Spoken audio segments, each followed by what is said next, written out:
Good Shabbos. There's a lot of richness in this week's Parsha. My eye as I began to look at it, was actually drawn towards the end of the Parsha. Exodus 34, verse 39, it continues. Vayhi beredet Moshe mahar Sinai u'shnei luchot ha'edut beyad Moshe.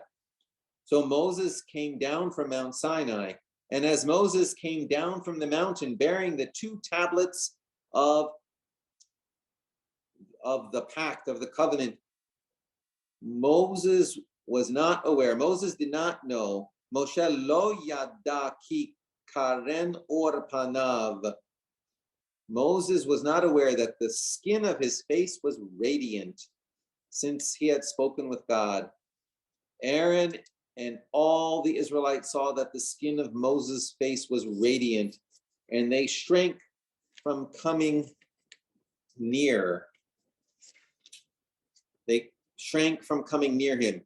But Moses called to them, and Aaron and all the chieftains in the assembly returned to him, and Moses spoke to them. Afterwards, all the Israelites came near, and he instructed them concerning all that Adonai had imparted to him on Mount Sinai. And when Moses had finished speaking with them, he put a veil over his face. Whenever Moses went in before the Lord to speak with God, he would leave the veil off until he came out. And when he came out and told the Israelites what he had been commanded, the Israelites would see how radiant the skin of Moses' face was. Moses would then put the veil back over his face until he went in to speak with God. Moses wearing a mask. How timely. So Moses' face is radiant. Now, very specifically, the words, it's Keren or Panav Da'abro Ito. It's a ray of light of his face in his speaking with him. There was a ray of light of his face because of speaking to God. I mean, this translation is very nice. It says radiant, but it says a ray of light. Interestingly, ray of light, the word for ray is Keren or ray of light.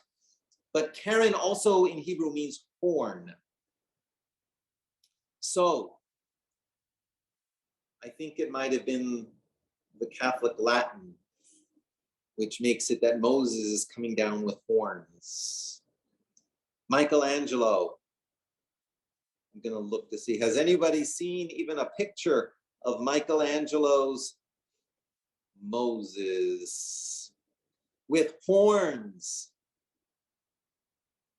This is it. Moses has horns.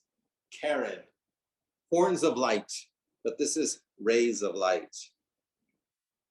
He has a radiant face. His face is shining. The face reveals so much. And when the face is concealed, so much is concealed. We read also in this Parsha, Moses says to God, show me your face. Show me your face.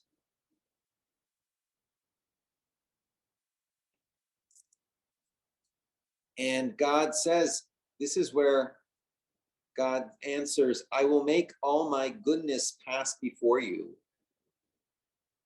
And I will proclaim before you the name of Adonai and the grace that I grant and the compassion that I show. But God said, you cannot see my face, for humans may not see me and live. And God said, Adonai said, see, there is a place near me. Station yourself on the rock. And as my kavod, my glory, passes by. Make sure I'm getting that right, that it's actually the glory. Yeah, my glory passes by. I will put you in a cleft of the rock and shield you with my hand until I have passed by. Then I will take my hand away and you will see my back, but my face must not be seen.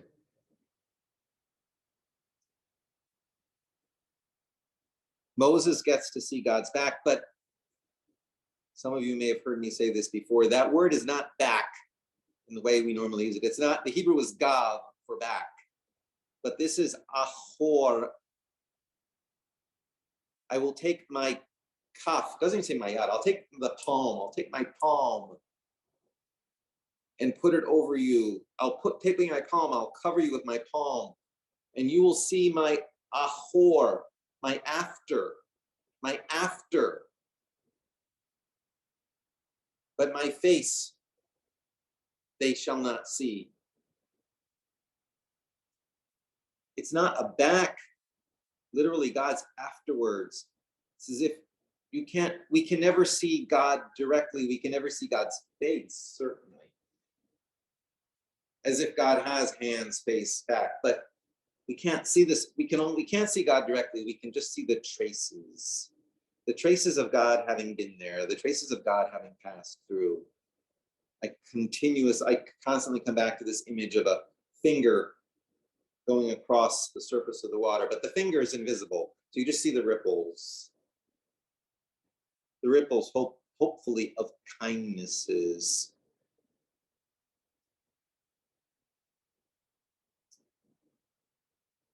Hester panim, though, and we'll come back to this, is another phrase.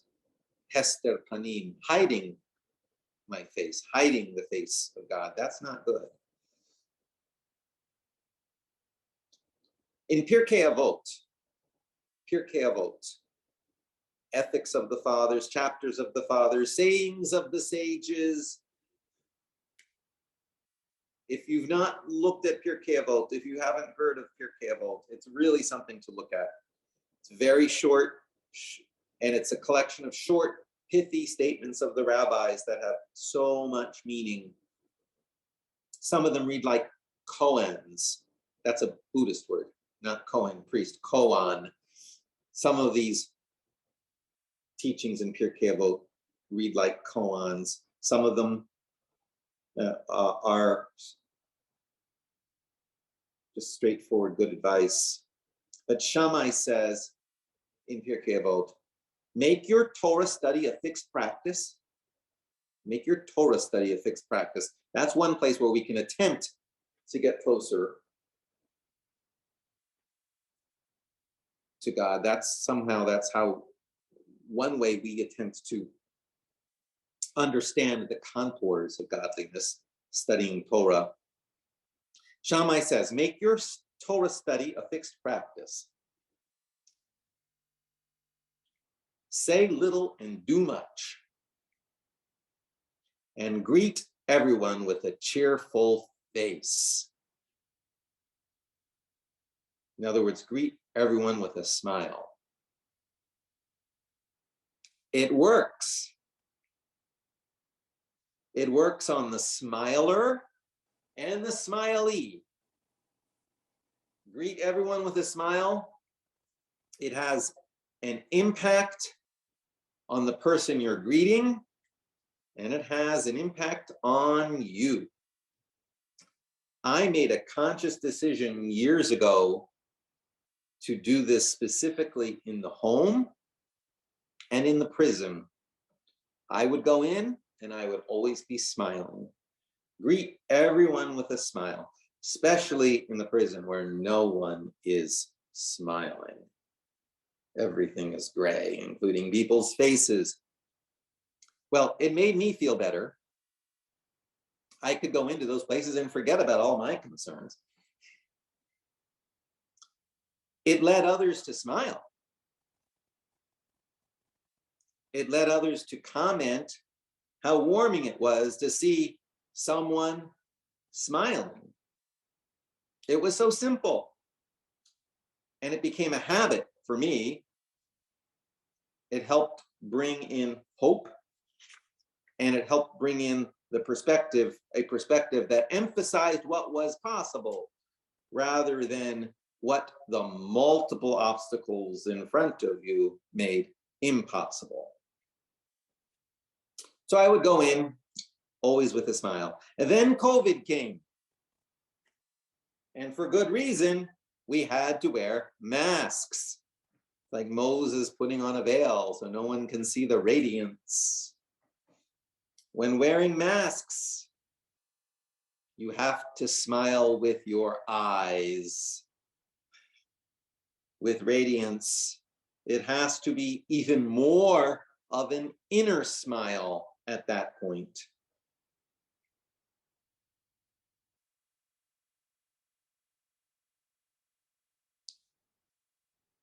Purim involves masks.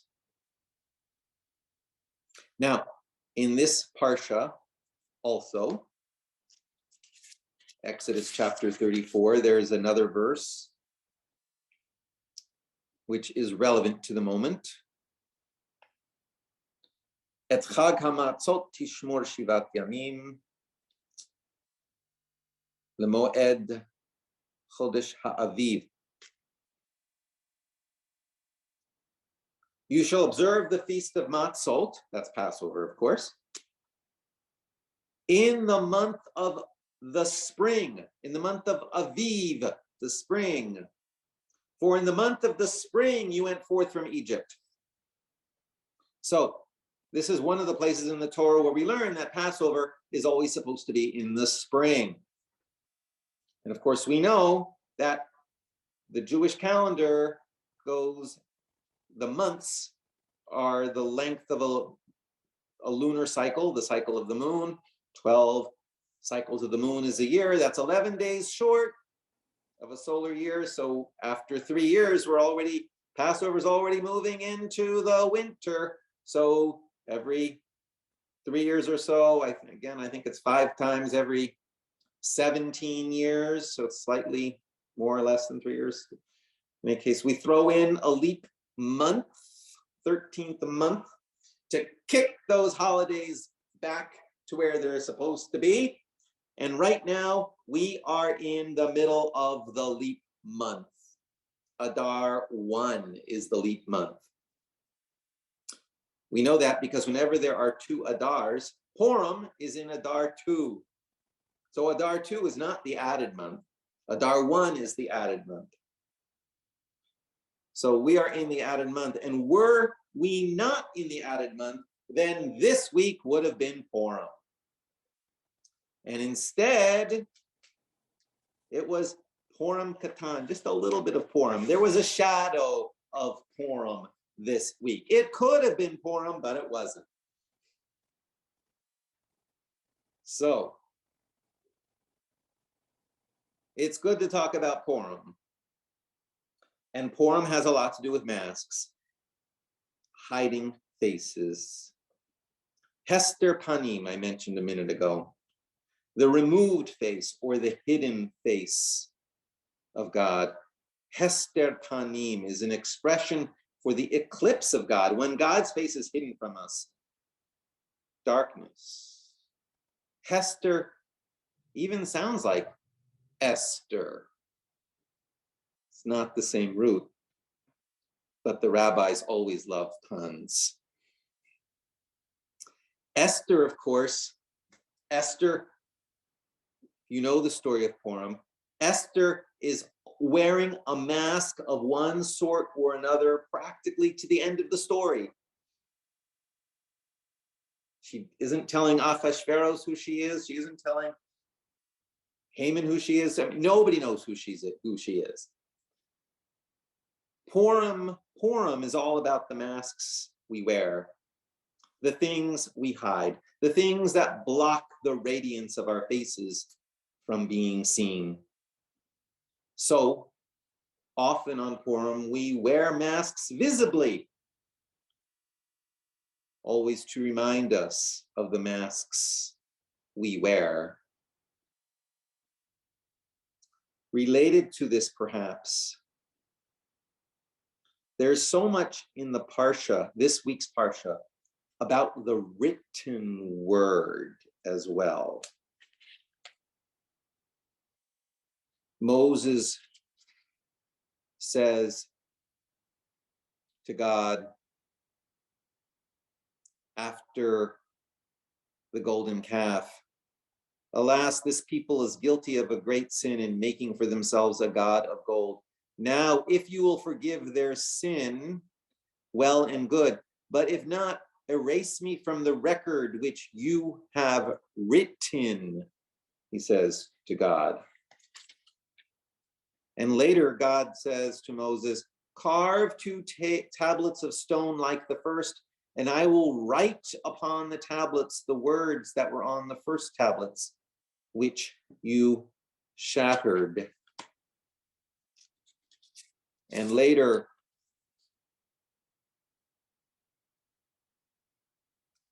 God says to Moses, "Write down these commandments, for in accordance with these commandments, I make a covenant with you and with Israel." And Moses was there with Adonai 40 days and 40 nights. He ate no bread and drank no water, and he wrote down on the tablets the terms of the covenant, the Aseret HaDvarim, which gets translated as the Ten Commandments. All of this writing, there are tensions between what we say, what is said, and what is written. Tensions between the oral tradition and written traditions. In our day, we tend to believe more what we see in print. We tend to believe in this time, if it's in print, it's more believable than just somebody telling me something. But in earlier generations, I mean earlier centuries,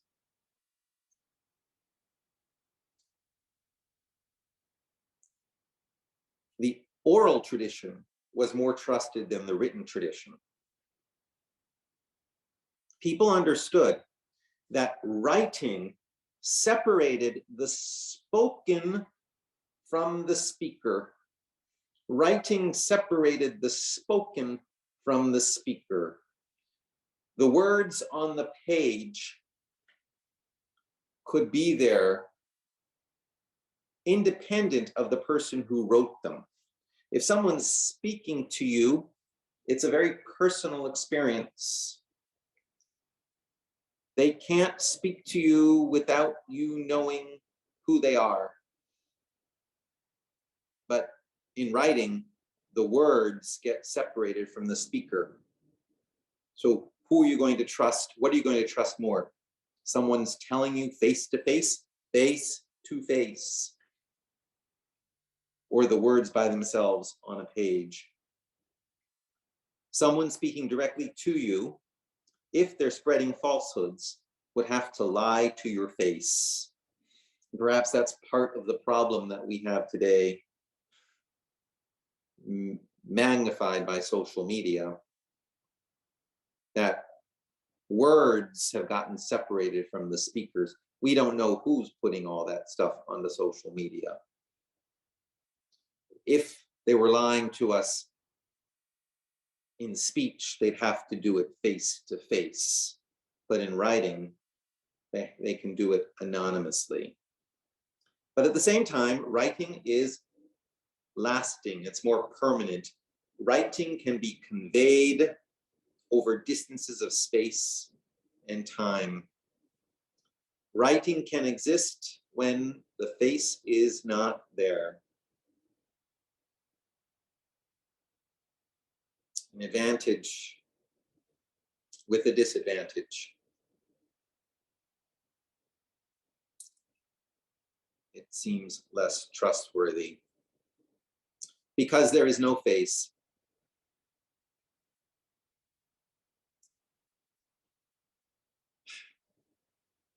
We live in a moment of words separated from the words separated from the speaker and faces hidden behind masks. So we have to find an inner smile to try to reach each other above the mask. I'm just going to conclude here then. Yivarechecha Adonai v'yishmerecha. May God bless you and keep you. Ya'er Adonai panav alecha v'yechunecha. May God's face shine upon you and be gracious to you. Yisa Adonai panav alecha v'yasem lecha shalom. May God's face lift toward you and grant you shalom. May God's face be made manifest to others in your face, through your face, even when you wear a mask. Shabbat Shalom.